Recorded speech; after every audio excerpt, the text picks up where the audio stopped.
come on, fanboy. I know you love this car. Whoa, what do you mean, eh? I'll explain. I thought you'd want to make love to this thing. So, not quite. I do love the car. I love the idea of the car.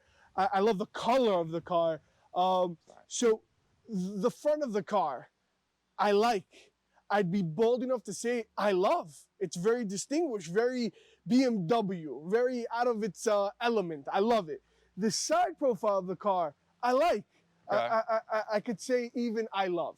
The back half is really where BMW completely lost me personally.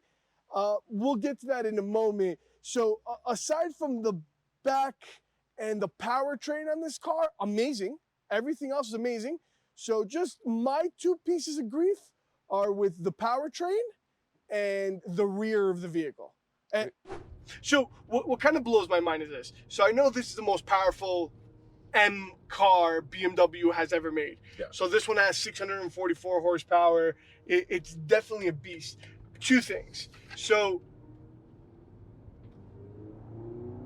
the V8 sounds amazing. Yeah, that's nice. When you're in hybrid mode, it's a little clunky, the transmission. It doesn't know when to kind of switch on the V8 also, and it's kind of but in all electric mode, it still has good pickup. I mean, right now we're in gas mode. I think this car belongs in the gas powered mode. It's just really, really fun to drive. Another really cool thing, the paddle shifters aren't carbon fiber, but it looks like it has a carbon fiber sticker on them. But I guess it's to start. It's got to start somewhere, I guess. My only grief with this car is the transmission.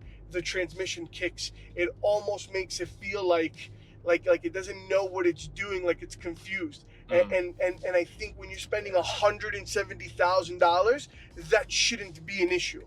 That should be non-existent. But look, like I said, when you're driving and you're kind of at speed, perfectly fine. When you're trying to build up the speed, that's when you kind of feel a little bit of those shift kicks. Not a good look for BMW right now. This was kind of, I think it was put into production a little too soon. I feel like I thought this would be like your favorite out of favorites. It is. I would still buy this car, but it's not meant for someone who doesn't have the tolerance to understand that BMW is still going through its quirks, that this isn't a totally refined vehicle. This is someone who loves and appreciates the brand. This is someone who can afford it. I can't, but if I could, I mean, I'm someone Neither can I. But I love and appreciate BMW. I love their thoughts. I love their ideas. I like where they're going with the company. So right now, for example, we're driving a M sports car, and I have something called pelvic massage on, and my butt cheeks are actually being massaged. Like, I love that about this car. You know what I just realized out of now this is the third BMW from Haberstadt that they've allowed us to just come in and just take a look at and do whatever we want with, which is crazy enough, but they're really nice people. I highly suggest everyone buys a car from Haberstadt BMW. They're very nice people, but besides the point, this is the first car we've been in BMW wise, even the X5, so 4 cars actually, that I'm feeling every bump on the road. Again, very aggressive. That's how you don't remember my X3N? I do. It's just, you know what it is? We've gone through the past 3 cars now, and it's just the suspension. Luxury. And then when you finally go into something that's supposed to be competitive and fast and aggressive, you forget that, what do I like more? But these are always the trade-offs you get with M cars. You don't expect luxury. You don't expect the clean, smooth ride. You expect the aggressiveness, the ruggedness. Like, that's the point of the car. What I'm just saying is anybody who's going to go from something with a softer ride, or maybe you want to look at the i7 and then you're going to look at this, the XM, and try to compare the two or justify them, I don't think you can, because they're two different monsters. Yeah. So i7, XM, i7, iX, all those cars is, I'm going to go to the grocery store, make a half a day trips out of it. I mean, your iX, though, is quick for what it is. But not this quick. No. This is shut up. I will put you in your place quick. Yes, it is. But here's the other thing, though. It's not the fastest. It's not. It's not. It's not. It's not. So you can't brag that this is the fastest. What you can brag is this is the most expensive Yes. BMW offers. Listen to the Symphony. Quick shifts, perfect. So shifts are quick. Everything else is quick. And the one thing I like is BMW implemented a lot of carbon fiber in this car, which they always do on the M's, and I like that. I do love the LED lights that they've They do thrown have some- everywhere. Yeah. The almost sunroof idea is phenomenal. It's an interesting take. I see. Dave, it's phenomenal. It's an interesting take. I do like it. I'm not gonna say I don't. I'd rather have this over my chrono, whatever it is, sunroof. Yeah. Okay. That just becomes shadier. Mm, Yeah. I- It's a cool party trick, but This this is. to me is I love the lights.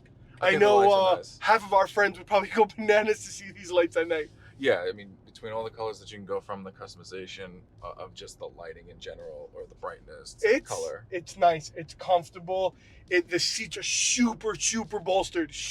Yeah, Bolstered. these are the seats for an M. I'll tell you that. These but- are the seats for a roller coaster ride. But the funny thing is that when you look at the back, they look like these soft, lush, deep seats in the back. So it's like, where do I really want to be in this car? Do I want to be in the front or the back? Well, And these seats back here hold are on. super soft. So you made a valid point. Where would you rather be?